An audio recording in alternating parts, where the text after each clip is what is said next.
자, 저는 오늘 본문 말씀 출애굽기 3장 1절에서 5절 말씀을 가지고 너의 선 곳은 거룩한 땅이니 너의 선 곳은 거룩한 땅이니 이런 말씀의 제목을 가지고 함께 은혜를 나누겠습니다.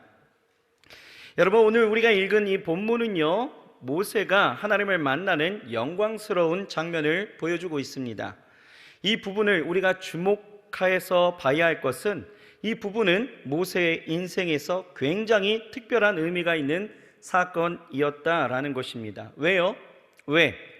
이때가 바로 모세가 하나님과의 직접적이고도 또 인격적인 첫 번째 만남이 있었기 때문입니다. 그런데 중요한 것은 첫 번째 만남, 첫 만남이라고 해서 중요한 것이 아니라 그것보다도 그 첫 만남에 이 모세의 삶이 송두리째 완전히 바뀌게 되었다라는 거예요.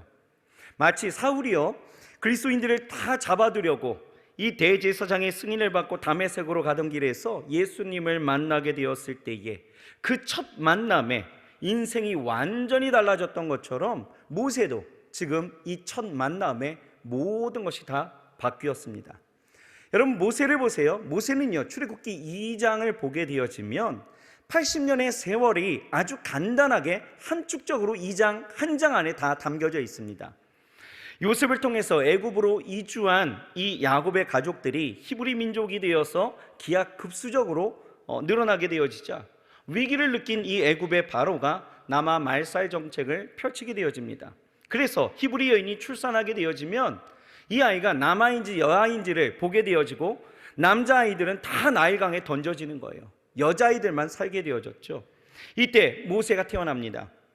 모세의 부모는요, 석 달 동안은 이 아이를 잘 감춰두었어요. 그런데 그 이상이 되어지자 숨길 수가 없게 되어지죠. 왜요? 아이가 울게 되어지면 우선은 그 마음에 급박함이 들잖아요. 이 아이가 자라게 되어지면 이제 모양새나 이 모든 것들이 드러나게 되어지니 숨길 수가 없게 되어지죠. 그래서 이 아이를 갈대 상자에 역청을 발라서 나일강에 띄워버리게 되어집니다.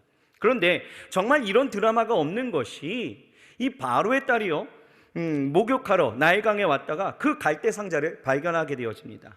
그 안에 있던 아이, 이 모세를 데려다가 자신의 아이로 기르게 되어지죠. 그렇게 모세는 애굽의 왕자로서 40년의 세월을 왕궁에서 보내다가 어느 날 고되게 그 노동하던 히브리인들을 치고 있는 이 애굽 사람을 보게 되어질 때에 갑자기요, 이 참을 수 없는 분노가 일어나게 되어져서 그 애굽 사람을 쳐 죽입니다. 그리고 몰래 매장하게 되어지죠. 이 사건은 곧 들통나게 되어지고 모세는 미디안 광야로 도망하게 되어집니다. 그곳에서 우연히 제사장 르우엘의 딸들을 돕게 되어졌고, 르우엘은 그런 모세를 집으로 초청하여서 자기 딸 십보라를 모세의 아내로 삼게 하여서 그곳에서 정착하고 그렇게 40년을 또 목동이 되어 양을 치면서 살게 되어집니다.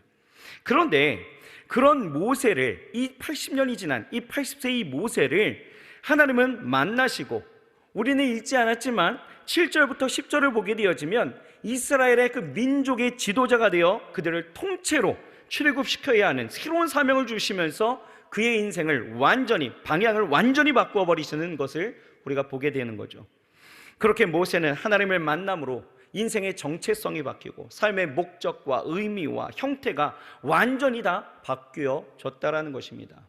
그런데요, 이 만남이 중요한 것은 이것은 어느 한 사람의 인생이 새롭게 바뀌는 정도로서가 아니라 이 만남을 통해서 하나님은요, 이스라엘 민족의 구원을 위한 새로운 역사를 모세라는 이 한 사람, 지금 하나님과 독대하고 있는 이 한 사람으로 시작하셨다라는 거예요. 자, 그러면 우리가 1절부터 조심스럽게 우리가 함께 보겠습니다. 자, 1절 같이 한번 읽어볼까요? 시작. 모세가 그 장인 미디안 제사장 이드로의 양무리를 치더니 그 무리를 광야 서편으로 인도하여 하나님의 산 호렙에 이르매. 모세는요 120살까지 살았어요. 그런데 그의 삶이 정확하게 40, 40, 40 이렇게 나뉘어집니다. 좀 아까도 이야기했던 것처럼 첫 번째 40년은 이집트 공주에게 입양되어져서 이집트 그 왕자로서 살아갔던 40년의 세월, 그리고 그 이후의 40년은 광야로 도망하여서 양치는 무명의 목자로서의 40년, 그렇게 80년의 세월을 보내게 되어졌을 때 하나님이 나타나셔서 그에게 말씀하시는 거예요. 모세는 평소와 같이 하나님의 산 호렙산을 오르게 되어졌을 때에 하나님은 그를 만나시죠. 자, 어떻게 만나시느냐? 자, 2절에서 3절입니다. 같이 읽어볼까요? 시작. 여호와의 사자가 떨기나무 불꽃 가운데에서 그에게 나타나시니라. 그가 보니 떨기나무에 불이 붙었으나 사라지지 아니하는지라. 이에 가로되 내가 돌이켜 가서 이 큰 광경을 보리라. 떨기나무가 어찌하여 타지 아니하는고 하는 동시에, 자, 하나님이 처음 모세에게 나타나셨을 때 어떻게 나타나셨어요? 떨기나무 불꽃 가운데 나타나시죠. 떨기나무는요, 자, 사진 하나 보여주실까요?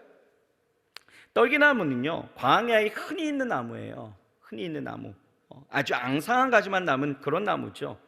그 가운데 하나님이 불꽃으로 임하신 거예요.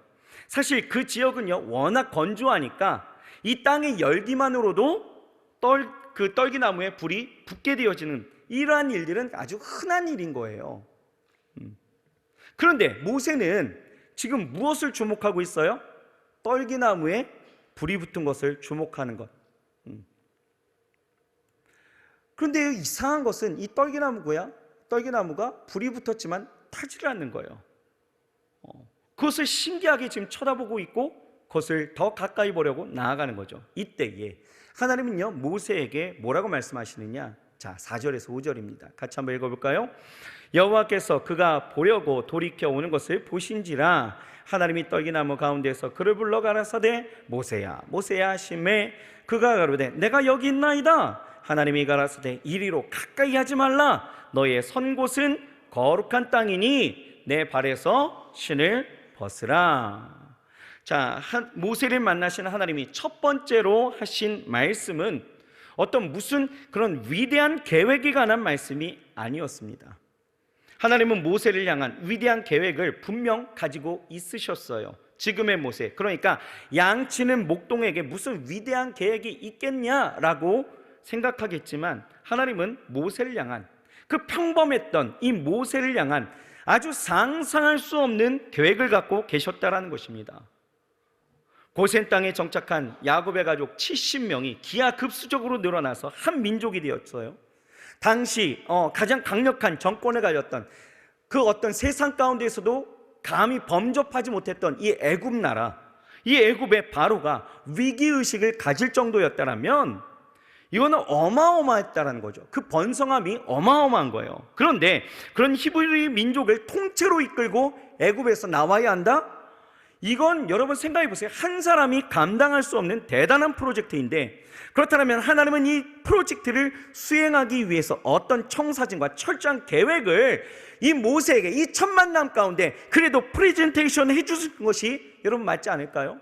무엇인가를 좀 계획을 말씀해 주셔야 되는 거예요. 모세야, 나의 계획이 이런 거야 라고 말씀해 주셔야 되는데, 하나님은요, 계획이 이러이러하다라고 말씀하시기 전에 80년을 기다리고 이제 만나셔서 하시는 말씀이 너무나 간단한 거예요. 뭐라고 말씀하시냐? 네가 선 곳은 거룩한 땅이다, 이렇게 말씀하시는 거예요. 하나님은 지금 그저 너가 선 곳이 거룩한 땅이라고 이야기하면서 장소에 대해서 이야기하시는 거예요. 여러분, 왜 하필 이 장소에 대해서 이야기하셨을까? 이상하지 않습니까?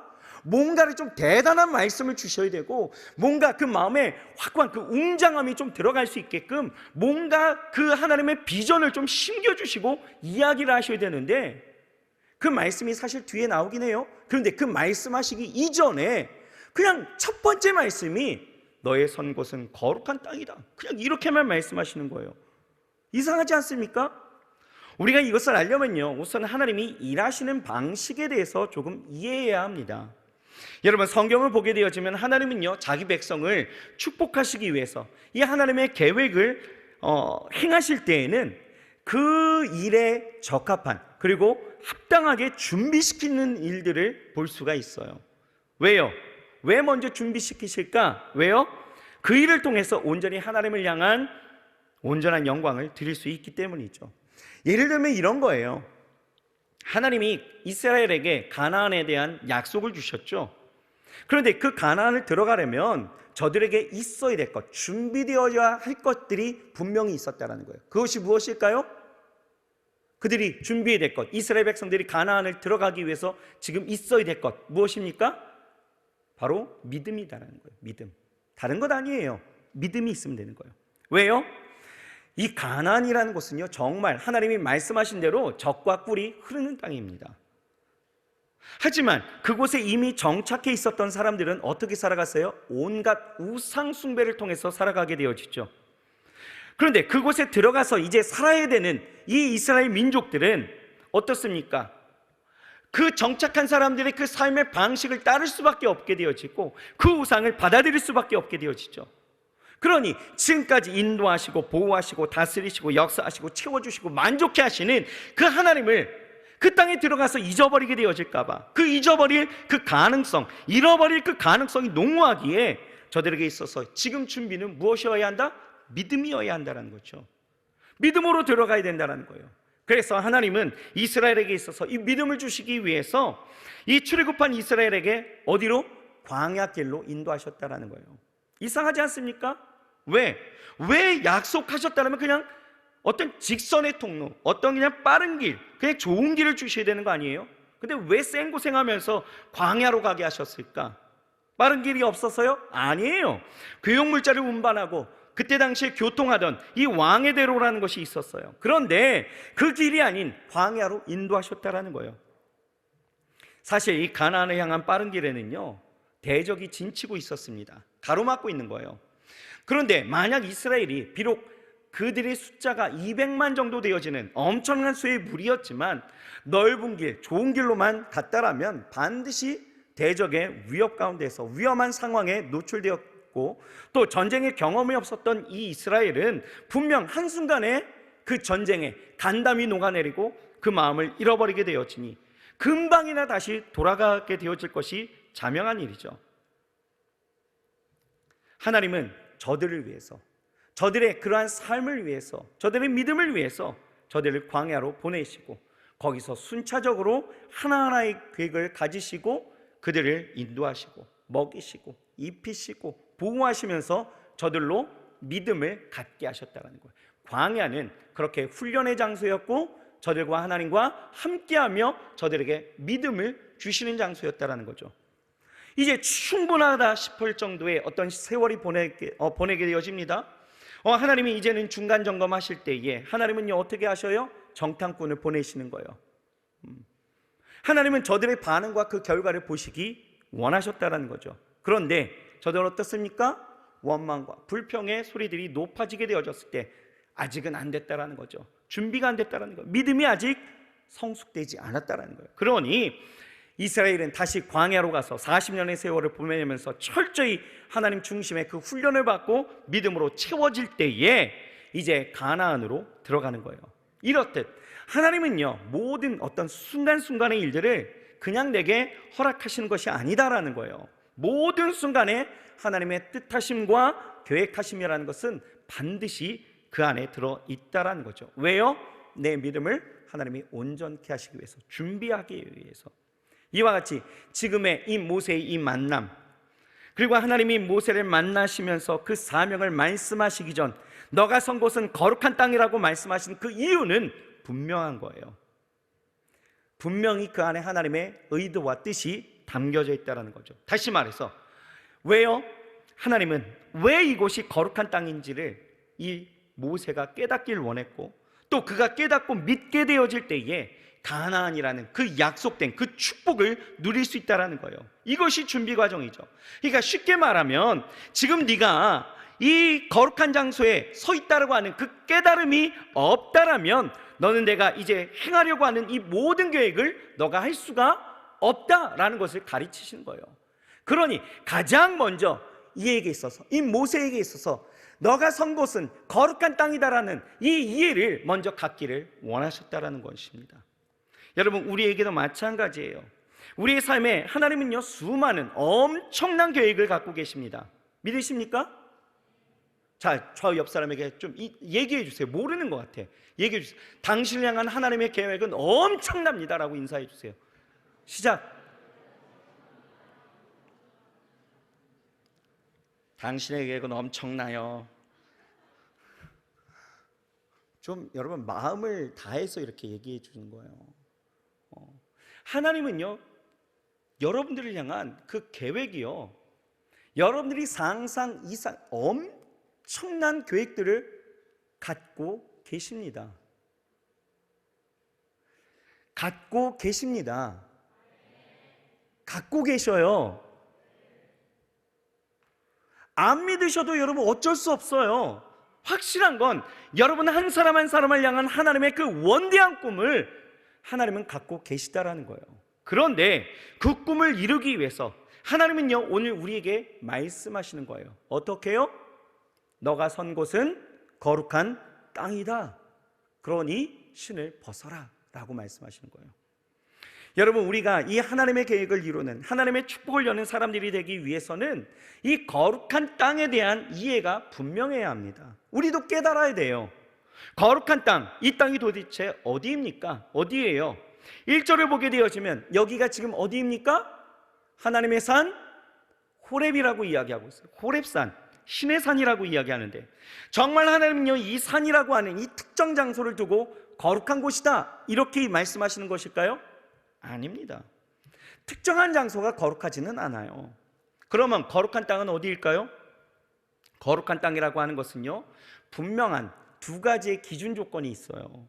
이 두 가지가 모두 부합하게 되어질 때 그곳을 거룩하다라고 이야기할 수 있다라는 거죠. 그렇다면 거룩한 땅이라고 이야기할 수 있는 이 두 가지가 무엇일까? 첫째는요, 그곳은 바로 내가 서 있어야 된다, 내가 서 있는 곳이다 라는 거예요. 지금 모세가 선 곳, 하나님은 그곳을 거룩한 땅이라고 하시죠. 여러분, 내가 밟고 있는 이곳, 나의 삶의 자리, 여러분들의 삶의 현장, 여러분들이 밟고 있는 그 땅 한 곳 한 곳이 다 모두가 거룩한 땅이라는 거예요. 그러니 거룩한 곳이 어디입니까? 여러분들의 가정, 직장, 캠퍼스, 여러분들이 알바하는 곳, 여러분들이 서 있는 곳, 어디든지 그곳이 거룩한 땅이다라는 거예요. 그런데 이것에 꼭 있어야 될 기준, 두 번째는 무엇입니까? 바로 모세가 서 있는 곳에 하나님이 임재하신 것처럼 내가 서 있는 그곳에 하나님의 임재가 있을 때에 하나님이 함께 하시는 곳이 거룩한 땅이에요. 이해가 되십니까? 지금 모세는요, 호렙산에 있어요. 그 산에 서 있습니다. 그 가시떨기 나무에 임재하신 하나님을 보았어요. 그리고 하나님은 너가 선 곳, 너와 내가 만나는 이곳이 거룩한 땅이다 이렇게 말씀하시는 거죠. 그렇습니다. 여러분, 우리는 교회가 거룩하다라고 이야기하면서 어떤 특정한 장소의 거룩성을 두고 내 삶의 자리는 별개 것이라고 생각할 때가 참 많이 있어요. 이원화해서 생각하는 거죠. 하지만 하나님은 지금 이 모세를 통해서 말씀하시는 것이 어떤 특정 장소가 아닌 내가 일하는 일터, 공부하는 캠퍼스, 나의 삶을 펼치는 어떤 가정, 그 외의 곳곳에서 내가 서 있는 그곳에 하나님이 임재하시고 말씀하실 때 그것이 바로 거룩한 땅이다 라고 말씀하시는 거예요. 그것을 깨달아야 된다는 거죠. 그렇다면 여러분, 왜 이런 거룩한 땅에 대한 이해가 필요했을까? 왜요? 그것은 여러분, 앞으로 펼쳐진 이 출애굽 과정에서 이 이해가 없다라면 어떻게 해요? 이 위대한 프로젝트를 완수할 수가 없게 되어진다라는 거예요. 그 과정을 한번 보세요.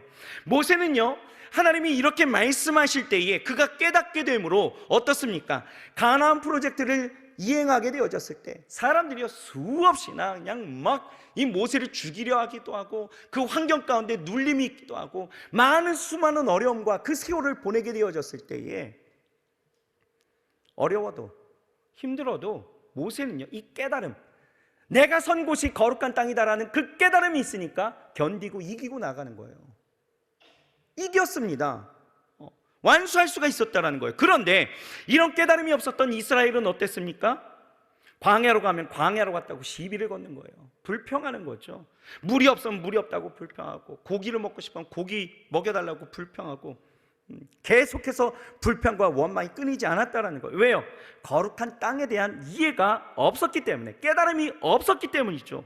여러분, 우리의 삶의 자리에서 왜 불평과 원망이 끊임없이 내 입술을 통해서 그렇게 나오게 되어지고 그런 내 삶을 발견하게 되는지 아십니까? 마찬가지예요. 여러분들의 삶 가운데서 거룩한 땅에 대한 이해가 없기 때문에 그렇다는 거예요. 이곳에 하나님이 임재하시고 계시기에 내가 선 곳을 거룩하게 하시고 또 그곳을 축복하실 것에 대한 믿음이 없으니까 불평하는 거예요.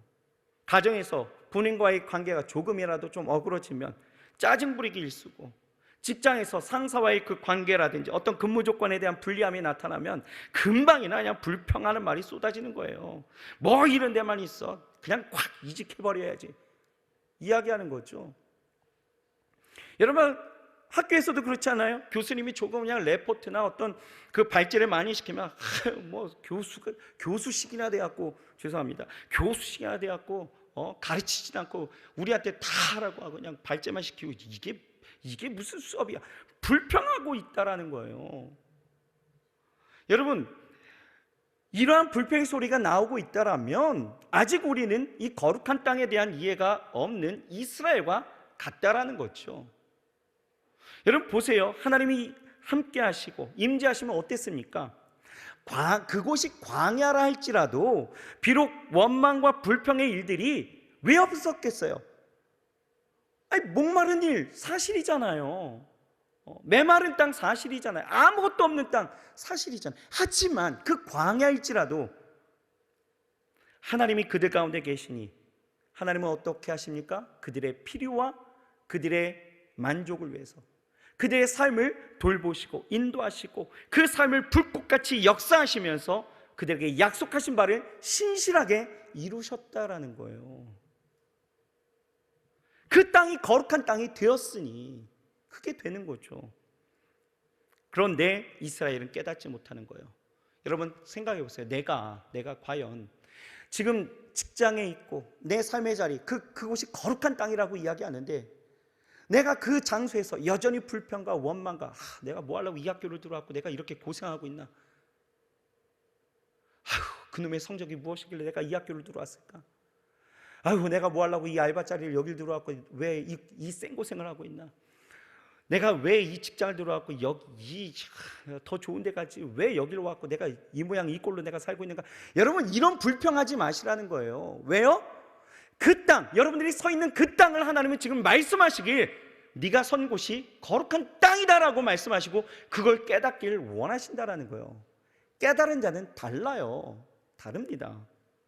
그런데요 보세요, 모세는요 그 80년 동안 몰랐어요. 80년 동안이나. 모세는요 이 이집트 왕자로서 왕궁에 거할 때에도 그곳이 거룩한 땅이라고 생각해 보지는 않았다라는 거죠. 그때는 그저 애굽의 왕자로서 모든 것을 누리고 그냥 애굽의 통치권자가 되어서 인생의 어떤 원대한 꿈만을 어떻게 펼쳐보려고 했던 장소일 뿐 그곳이 거룩한 땅이라는 것을 그는 생각하지 않았다라는 거예요. 그런데 그곳은요 정말 거룩한 땅이었습니다. 왜요? 왜? 분명 그곳에서도 하나님의 섭리하심과 하나님의 임재하심이 있었다라는 거죠. 보세요, 모세가 이 나일강에 띄어졌을 때 더 이상 길리울 수 없어 나일강에 띄어졌을 때 그를 따라온 이가 있습니다. 그 갈대 상자를 따라온 이가 있었어요. 누구입니까? 바로 누이였던 미리암이었어요. 미리암이 따라가는 거예요. 그 아이를 바라보면서 따라가는 거예요. 이때 바로의 딸이요 모세를 발견하게 되어지고 울고 있는 이 히브리 갓난 아이를 어떻게 할 것인가에 대한 고민을 하게 되어질 때 이 공주는요 선택지가 두 가지예요. 뭡니까? 아버지가 지금 어떤 정책을 펼쳐요? 남아 말살 정책을 펼치고 있죠. 그러니 딸로서 어떻게 됩니까? 당연히 아버지가 하는 대로 따라가야 되는 거죠. 그러니 이 아이를 그냥 내버려 두는 게 첫 번째 선택지예요. 선택지입니다. 두 번째는요 그냥 데려다가 몰래 키우는 거죠. 몰래 키우는 거. 여러분 같았으면 어느 쪽으로 좀 기울일까요? 어느 쪽이요? 전자로 기울일 수밖에 없는 거예요. 바로의 딸인데 아무리 성경에 긍휼함이 있었다라고 이야기할지라도 앞 전자의 그 현상 그리고 그 현재의 상황을 따를 수밖에 없는 거죠. 그런데요 이때가 중요해요.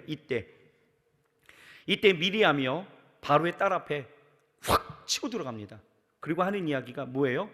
자기가 히브리 여인을 데려다가 젖을 먹이겠다라고 그냥 먼저 선뜻 이야기를 하는 거예요. 그러면서 모세의 엄마였던 요게벳을 데려다가 모세를 키워버리는 거죠. 더 생각하지 못하게 만든 거예요. 아이를 보게 되어졌을 때 긍휼한 마음이 막 일어나요. 이때 어떻게 합니까? 이 아이가 갑자기 촥 치고 들어오더니 이 히브리 아이를 키울 수 있는 그 유모가 있더라고. 데려온 게 엄마예요. 그리고 그 엄마가 아이를 키우는 거예요. 윈윈이죠, 이런 걸. 그죠? 윈윈이죠. 모세는 살았습니다. 친엄마의 젖을 먹었어요. 안전하게 길려졌으니 이 모든 것이 우연이에요?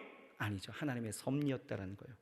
그곳에 하나님의 임재가 그렇게 있었다라는 거예요. 그러니 그 40년의 세월도 뭐예요? 거룩한 하나님의 땅이었다라는 거예요. 하지만 모세는 그걸 몰랐습니다. 자기의 인생은 그냥 애굽의 왕자로서 호의호식하면서 그냥 그렇게 살 줄 알았다는 거예요. 그냥 그렇게 40년을 보냈지요. 그런데요, 그에게 위기가 닥칩니다. 뭐예요? 바로 히브리 사람의 고통받는 중에 자기도 모르게 살인하게 되는 것이죠. 아무도 모르는 줄 알았어요. 그런데 바로가요, 이 일로 참는다라고 이야기하니 불안하죠. 두렵죠. 그래서 어떻게 합니까? 도망가는 거예요. 광야로 도망가게 되어지죠. 이때에도 모세는요, 그 광야라는 곳이 거룩한 곳인 줄 몰랐다라는 거예요. 모세는 그냥 자기 인생이 이렇게 추락할 수 있나 하는 생각에 망연자실했을 것이고요, 그렇게 자신의 인생의 연약함, 자괴감, 또 다시 돌아갈 수 없는 그런 어떤 후회, 자기의 그 여러 가지의 이런 추락한 감정을 가지고 그저 그냥 양치면서 사는 것이 내 인생인갑다 하고 자포자기한 듯 자기의 인생을 그냥 평범하게 살았다라는 거예요. 그런데 하나님은요, 그가 서 있는 그 광야가 거룩한 땅이었다라는 것을 말씀하시는 거예요. 왜요? 하나님은요, 모세를 혼자 두시지 않았다라는 거예요. 그로 이 르우엘, 성경에 오늘 우리 성경에는 이드로라고 이야기하는 그 제사장의 딸들을 만나게 하시죠. 그리고 이 이드로의 마음을 감동시켜서 이 모세를 초청받게 합니다. 그리고 그곳에서 만나게 하시고 자기 딸 십보라를 아내로 주게 되어지는 거예요. 하나님의 은혜 아닙니까? 도망자, 자기 인생에 그 추락한 감정을 갖고 살아가는 그 어려운 사람을 누가 사위로 받아주겠어요? 그런데 이드로를 통해서 하나님은 그렇게 건지셨죠. 그것뿐입니까? 모세는요, 그렇게 낮아진 자기의 모습들, 하나님이 그렇게 낮아지게 하시면서 하나님의 임재를 경험할 수 있는 어떤 그런 기반을 만드셨다라는 거예요. 여러분, 하나님을 누가 볼 수 있어요? 하나님을 누가 볼 수 있습니까? 복음서에 보면, 이 팔복에 보면 하나님은 마음이 청결한 자가 하나님을 본다라고 말씀하고 있잖아요. 그렇죠? 하나님은요, 그의 낮아진 마음, 그의 비어진 마음들, 그렇게 청결하게 만드셨기에 그가 서 있는 이 광야, 그렇게 함으로 인하여서 하나님을 만날 수 있고 하나님의 임재를 경험할 수 있도록 그 마음의 기반을 만드셨기 때문에 지금 서 있는 이 광야는 뭐예요? 하나님이 만드신 거룩한 땅이었다는 것입니다. 그런데요, 모세는 80년 동안이나 그거를 몰랐다는 거예요. 그래서 하나님은 지금 모세에게 이 출애굽의 여정을 시작하기 전에 이것부터 깨닫게 하시면서 어떤 그 삶의 과정 속에서 이 하나님이 거룩하게 하시는 그 땅 가운데서 너는 승리하면서 살아가야 된다는 것을 알게 하시기 위해서 모세를 그렇게 준비시키신 거예요. 여러분, 우리도 내 인생을 향한 하나님의 뜻하심과 섭리하심, 그리고 그 축복하심에 대한 계획이 있음에도 불구하고 우리도 어쩌면 이 모세의 그 80년과 같이 내가 서 있는 그곳이 거룩한 땅인지 모르고 살고 있지 않는지 우리는 생각해 봐야 된다는 것입니다. 여러분, 우리는 거룩한 땅에 서 있어야 합니다. 아멘이십니까? 더 정확히 말하면 우리가 서 있는 그 자리를 거룩한 곳으로 만드는 것이 필요하다라는 거예요. 우리가 서 있는 그곳이 거룩한 곳이라는 그 깨달음이 우리 가운데 있어야 합니다. 내가 서 있는 곳이 거룩한 땅임을 깨닫게 되어질 때 비로소 하나님의 일하심이 시작되는 거예요. 아무 때나 아무렇게나 하나님이 우리를 축복하시고 우리 안에 그렇게 일하심으로 나타내시는 것이 아니었다라는 거예요. 우리는 깨달아야 합니다. 내가 서 있는 곳, 이 땅이 하나님이 내게 주신 거룩한 땅입니다. 우리는 깨달아야 될 줄 믿습니다. 그러니 여러분이 서 있는 그곳을 거룩한 곳으로 만드시길 주의 이름으로 축원합니다. 그러려면 두 가지, 내가 서 있는 곳이 거룩한 곳임을 인정해야 되는 거예요. 가정이, 내 직장이, 내 학교가, 여러분들이 일하는 어떤 동아리가, 여러분들이 있는 어떤 그런 알바하는 그 자리가, 모든 서 있는 모든 곳이 하나님을 만나는, 그리고 하나님을 그렇게 예배하는 하나님의 임재가 있는, 그래서 그곳이 하나님이 우리에게 말씀하시는 거룩한 땅임을 우리는 깨달아야 된다는 거예요. 여러분, 삶으로 돌아가면 이제 이렇게 외치십시오. 따라해 보세요. 내가 일하는 곳이 거룩한 땅입니다. 시작. 아멘이신가요? 다시 한번 따라해 주세요. 내가 공부하는 곳이 거룩한 땅이다. 우리 가정이 거룩한 땅입니다. 이 깨달음이 있을 때 그곳에서 하나님은 내 삶을 통하여 하나님이 계획하신 모든 일들을 이제 일하시기 시작하시는 거예요. 자, 그렇다면 구체적으로 우리가 어떻게 해야 우리가 서 있는 곳이 거룩한 땅이 될 수 있을까? 간단하게 두 가지만 좀 살펴볼까요? 자, 첫 번째는요, 하나님 앞에 서 있다라는 사실을 우리는 깨달아야 돼요. 하나님 앞에 서 있음을 깨달아야 합니다. 모세는요, 지금 떨기나무 그 가운데로 나오는 그 불을 보았고 그 불이 사라지지 않는 것을 보게 되어집니다. 이에 모세가 이 진기한 현상을 더 가까이 보고자 앞으로 나아가게 되어질 때에 하나님이 뭐라고 말씀하셔요? 이리로 가까이 오지 말라라고 말씀하셔요. 이때 모세는 비로소 지금 하나님 앞에 서 있다라는 것을 그때 깨닫게 되어지는 거예요. 그 불꽃을 보고 와, 하나님이다, 이게 아니에요. 그 진기한 현상을 보고 가까이 나아갈 때 하나님이 말씀하시죠? 임재하신 것을 말씀하시는 거예요. 가까이 오지 말라. 그때서야 자기가 하나님 앞에 서 있는 것을 깨닫게 된 거예요. 이렇듯 여러분, 우리 삶의 자리에서 내 삶에 임재하시는 그 하나님 앞에 서 있다는 사실을 깨닫게 되어질 때에 바로 그곳이 거룩한 땅이 됨을 믿으시길 바랍니다. 여러분, 거룩이 뭐예요? 거룩은 구별된다라는 거죠. 우리가 우리의 삶의 자리에서 구별되어 거룩한 땅을 만들려면 항상 우리는 내 앞에 하나님이 서 있다라는 것을 깨달아야 됩니다. 여러분, 우리가 이 세상은 하나님의 영광으로 충만하는 것을 우리는 알아요.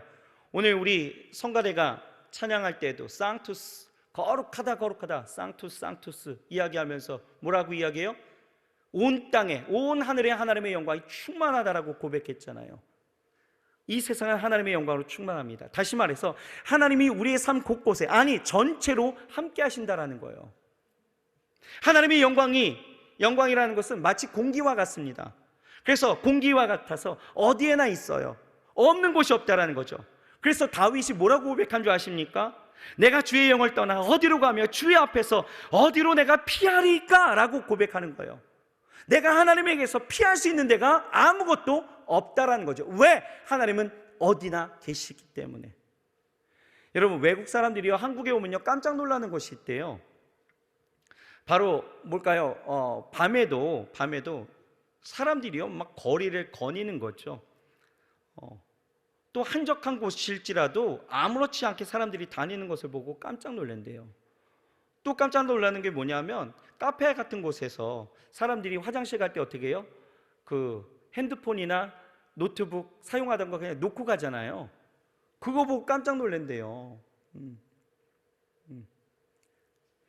그러면서 와, 이 한국은 굉장히 안전한 나라구나 이렇게 인식한다라는 거죠. 그런데 왜 여러분 이렇게 한국이 안전한 나라가 됐습니까? 모든 사람들이 양심이 살아서요? 그렇습니까? 엊그제 있었던 그 사건 보고 제가 참 마음이 너무 아팠던 것이 인천에 그 12살 먹은 아이가 그 친부와 양모로 인해서 그 이 폭력을 당한 거죠. 그래서 그 아이의 그 시신을 검시할 때에 이런 무릎 뒤쪽 이런 데는 멍이 안 들잖아요. 그런데도 멍이 다 들어있고 이 12살짜리 아이가 체중이 30kg가 안 넘은 거예요. 친모가 와갖고 봤더니 이 아이가 너무 처참해갖고 이 아이에 대한 학대가 너무 심했던 거죠. 그렇게 죽어간 모습들, 사회 곳곳에서 일어나는 이런 일들을 보게 되어지면 여러분, 사람들이요 양심이 살아있다? 여러분 전혀 그렇게 이야기할 수가 없다라는 거예요. 그런데 외국 사람들은 한국에 오면요 참 안전한 나라다 이렇게 이야기하는 거예요. 왜 그럴까 봤더니 어떤 사회학자가 그렇게 이야기하더라고요. 한국 사회는 CCTV가 곳곳에 있어서 안전한 나라가 되어질 수 있었다 이렇게 이야기를 하는 것을 들어볼 수 있었어요. 여러분 그렇습니다. 사람들은요 누군가가 자기를 보고 있다는 그 사실만으로도 이 범죄율이 이렇게 낮아지는 거죠. 그렇다고 여러분 하나님이 그냥 나를 따라다니시면서 나를 감시하는 차원으로 이해하면 안 된다라는 거예요. 하나님의 영광이라는 것, 하나님이 함께 하신다라는 것은 그런 의미가 아니다라는 거죠.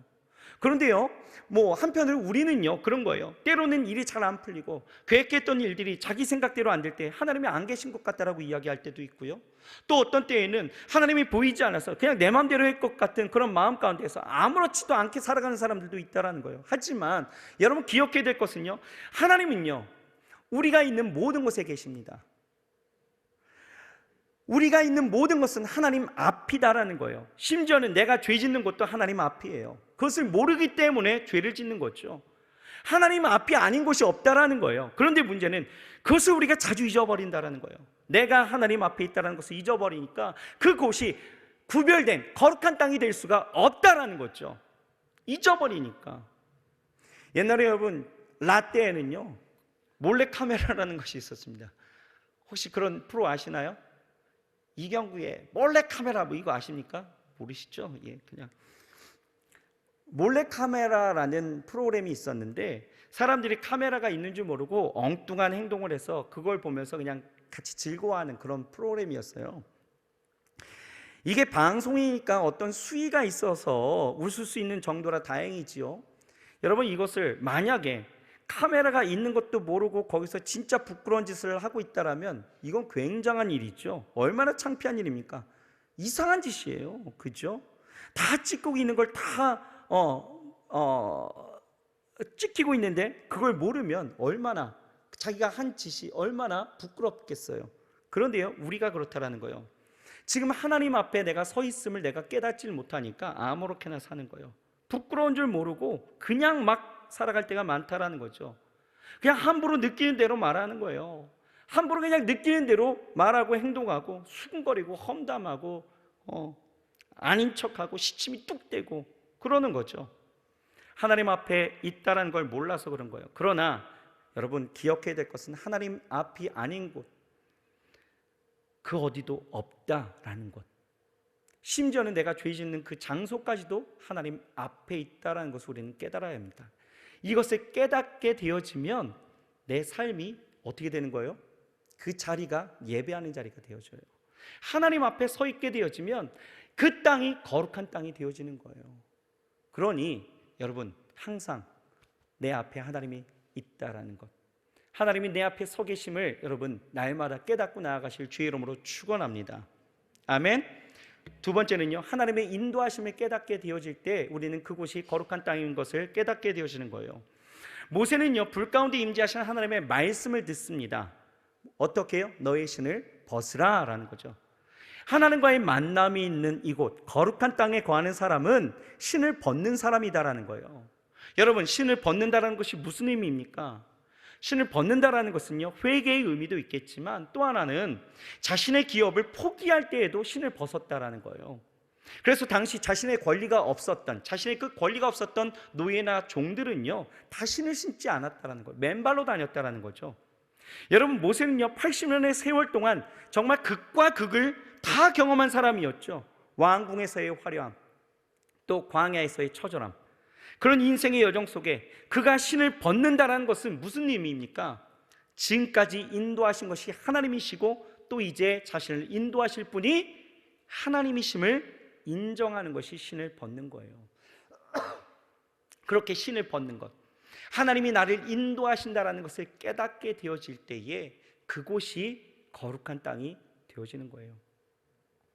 여러분 그렇습니다. 자신의 그 인생 여정 속에 하나님의 인도하심을 갈구하고 늘 소망하면서 살아가지만 우리가 가장 못하는 것이 하나 있어요. 뭘까요? 포기입니다. 포기. 여러분 포기가 뭐예요? 포기는요 아무것도 하지 말라가 아니죠. 포기하니까 다 내려놓는 거 아닙니다. 포기라는 것은 자기의 삶을 하나님께 내어드리는 것이 포기예요. 하나님의 인도하심을 믿고 하나님이 행하실 일들을 기대하면서 그 삶에 내게 맡겨진 일을 최선을 다하는 것이 포기예요. 그런데 대부분의 사람들이 어떻습니까? 실질적인 그 삶 가운데서 포기하지 않아요. 무슨 이야기입니까? 하나님의 인도하심을 깨닫지 않습니다. 자신의 것을 포기하지 않아요. 그냥 다 내 힘으로 해보려고 하고 다 내가 책임져야 된다고 생각하면서 살아가고 있다라는 것입니다. 그러다 보니까 인생이 어때요? 피곤하죠. 그냥 어려운 거예요. 여러분, 늘상 얘기하지만 세상은요 우연으로 돌아가지 않는다라는 거예요. 보세요. 이스라엘 백성들을 구원하기 위해서 애굽에 내려졌던 열지양이, 여러분 이것이 그냥 이 현상들이 우연히 일어났습니까? 홍해가 우연히 바람이 불어갖고 그냥 갈라졌습니까? 광야에서 쓴물이 우연히 달아졌습니까? 불기둥과 구름기둥이 그냥 우연히 40년 동안이나 발생하게 되어져서 낮에는 해를 가르고 밤에는 추위를 이기게 했습니까?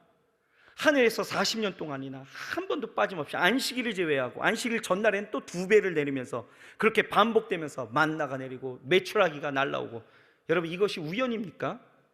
그 어느 것 하나도 하나님의 일하심에는 우연이란 없다는 거예요. 무슨 얘기냐? 하나님은 우리의 삶을 인도하시는 분이시다라는 것입니다. 하나님의 생각, 하나님의 뜻하심에는, 우리를 향한 하나님의 계획하심에는 분명한 하나님의 인도하심이 있다라는 거예요. 여러분 이것을 깨달아야 합니다. 여러분 지금 있는 곳이 우연히 있는 것 아니에요. 지금 하고 있는 일들이 우연히 내가 지금 이 일들을 하고 있는 것 아니에요. 하나님이 나를 지금 인도하고 계시다라는 거예요. 내가 그것을 깨닫게 되어질 때에 그 땅이 거룩한 땅이 되는 것입니다.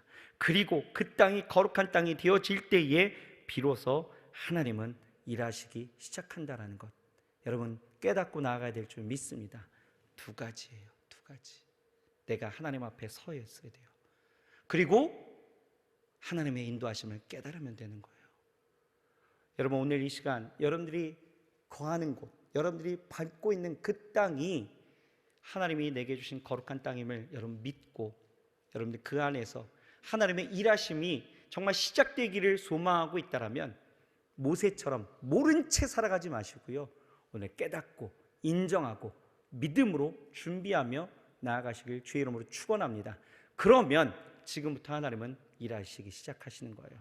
저는 기대합니다. 우리 청년들이요, 오늘 비로소 이것을 깨달았다면 여러분들의 삶의 그 자리자리에서 정말 하나님이 거룩해 하시는 일들, 하나님께서 축복하시고 예비하시고 계획하시고 여러분들을 향한 그 원대한 꿈들, 그 모든 일들이 이제 시작되어질 줄 믿습니다. 여러분 이루시길 바랍니다. 지금 아멘 한 몇 사람만 그렇게 이루어질 줄 믿습니다. 지금 한 10사람 늘었어요. 그렇게 될 줄 믿습니다. 한 50명 늘었어요. 그렇게 될 줄 믿습니다. 아멘이신가요? 네. 우리 하나님 안에서 원대한 꿈을 하나님이 이루실 수 있도록 여러분들의 땅을 거룩하게 만드시길 주의 이름으로 축원합니다. 기도하겠습니다. 하나님 감사합니다. 네가 선 곳이 거룩한 땅이라고 말씀하고 있습니다.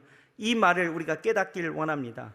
하나님 오늘 이 시간 우리와 만나 주시고 우리 안에 임재하여 주셔서 또 우리의 삶의 자리자리에서 하나님을 초청하여 하나님이 임재하셔서 그 자리 가운데 하나님의 역사하시고 아버지 하나님께서 우리를 향한 그 원대한 꿈들을 우리 안에서 펼치시는 그 시작의 모든 일들이 아버지 하나님이 우리 가운데 보여지게도 하여 주시옵소서. 하나님 우리가 하나님을 소망하고 우리의 삶에 그 꿈꾸는 것들을 계획하지만 하나님 정작 이루시는 것은 하나님이시며 또 그 거룩한 땅에서 역사하실 것이 하나님이신데 하나님 우리가 그것을 몰랐고 깨닫지 못하여 그 땅이 거룩한 땅인 줄 모르고 그냥 원망과 불평과 아버지 하나님의 그 삶 가운데서 어려웠던 일들이 너무나 많이 있었음을 고백합니다.